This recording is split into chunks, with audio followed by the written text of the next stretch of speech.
എൻ്റെ മുന്നോ നിങ്ങളിത് കണ്ട എന്താണെന്ന് മനസ്സിലായ?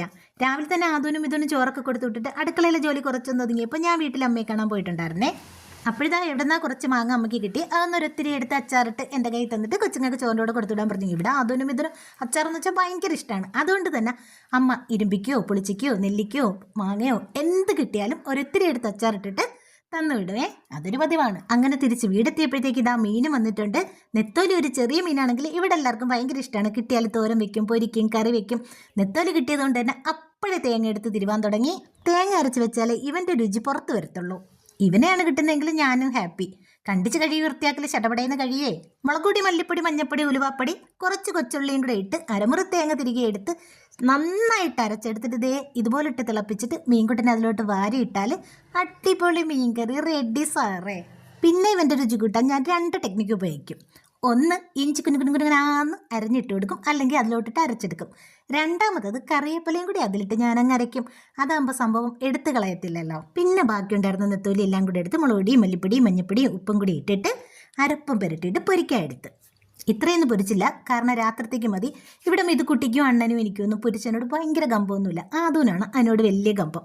അതുകൊണ്ട് തന്നെ പകുതി പൊരിച്ചിട്ട് പകുതി ഞാൻ ഫ്രിഡ്ജിലോട്ട് മാറ്റി. നാളത്തേക്ക് രാവിലെ നമുക്ക് ചോറിൻ്റെ കൊടുത്തുവിടാം. നമ്മുടെ മിതുക്കുട്ടിക്ക് അല്ലെങ്കിൽ രാത്രി ചോറും കറി ഇഷ്ടമല്ലെന്ന് നിങ്ങൾക്കറിയാല്ലേ.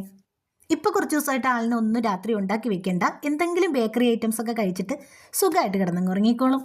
അപ്പോൾ ഈ കണ്ടതാ ഇഞ്ചി അരയ്ക്കാൻ ഞാൻ മറന്നുപോയി. അതുകൊണ്ട് കുനുകുനാന്ന് അരിഞ്ഞങ്ങ് ഇട്ട് കൊടുക്കുന്നതാണ്. കുറേ ദിവസം കൊണ്ട് തോരാതെ പെയ്യുന്ന മഴ കാരണം ഗിരീഷിന് ജോലിയില്ലാതെ വീട്ടിൽ തന്നെയുണ്ട്. ഇന്ന് രാവിലെ ആദൂനും ഇതൂനും ചോറ് പൊതിയുന്നതോടൊപ്പം ഗിരീഷിനും ചോറൊക്കെ റെഡിയാക്കിയിട്ട് ഞാൻ കൊടുത്തുവിടും. 1 മണിക്കൂറിനകത്ത് ഗിരീഷിന് ജോലിയില്ലാതെ തിരിച്ചു വരും.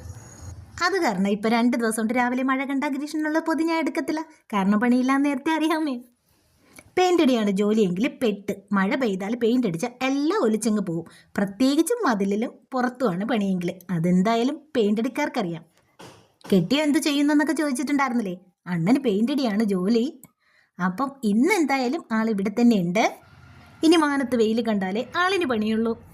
ഇപ്പം ഇവിടില്ല, കുളത്തിൽ കുളിക്കാൻ പോയിരിക്കുകയാണ്. അണ്ണ മിക്കപ്പോഴും കഴുകി കുളിക്കുന്നത് കുളത്തിൽ പോയി. നമ്മുടെ വീട്ടിൽ നിന്ന് നടന്നു പോകുന്ന ദൂരെ കുളത്തിലോട്ടുള്ളേ.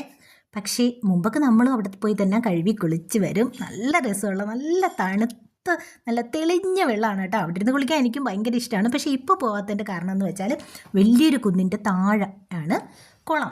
അവിടെ ഇറങ്ങണമെങ്കിൽ ഒരു 10-70 പടിയെങ്കിലും ഇറങ്ങണം. അപ്പോൾ ആ പടി ഇറങ്ങി കയറുന്ന പാടുകൊണ്ടാണ് ഞാൻ പോകാത്തത്. എന്നാലും ചിലപ്പോഴൊക്കെ കുളത്തിൽ പോയി കുളിക്കാൻ ഭയങ്കര കൊതി തോന്നുമ്പോൾ ഞാൻ പോയി കുളിക്കാറുണ്ട്. മുമ്പൊക്കെ എൻ്റെ വീട്ടിൽ താമസിക്കുന്ന സമയത്ത് മിക്കപ്പോഴും കുളത്തിൽ പോയി തന്നെ കുളിക്കുന്നതേ. പക്ഷേ ഇപ്പോഴും നിങ്ങൾ എൻ്റെ കാല് കണ്ടില്ലേ, ഞാൻ നടന്നപ്പോഴേക്ക് നിങ്ങൾ ശ്രദ്ധിച്ചില്ലേ? അപ്പോൾ കാലിൻ്റെ ബലം നന്നായിട്ട് കുറഞ്ഞു വരുന്നുണ്ട്. പിന്നെ എൻ്റെ വലത്ത് കാല് വയ്യാത്തതും കൊണ്ടുകൂടി എനിക്ക് ഇറങ്ങാനൊക്കെ നല്ല ബുദ്ധിമുട്ടാണ്. ഇപ്പോഴുള്ള പലരുടെയും പ്രശ്നം തന്നെ. കാഴ്ചയെ കണ്ടാൽ കുറവൊന്നും കാണത്തില്ല, എന്നാൽ ആ കൈയിനും കാലിനും നടുവിനും ഒന്നും വേണത്ര ബലം ഉണ്ടാവത്തില്ല. ഇത് തന്നെയാണ് എൻ്റെ അവസ്ഥ. ഈ അടുക്കളയിൽ 2-3 മണിക്കൂർ നിന്നിട്ട് കാലും കൈയും നടുവൊക്കെ വേദന എടുത്ത് വളഞ്ഞിട്ടാണ് പോണത്. പിന്നെ കുറേ തൈലമിട്ട് കുറേ നേരമൊക്കെ ഇരിക്കും കേട്ടോ.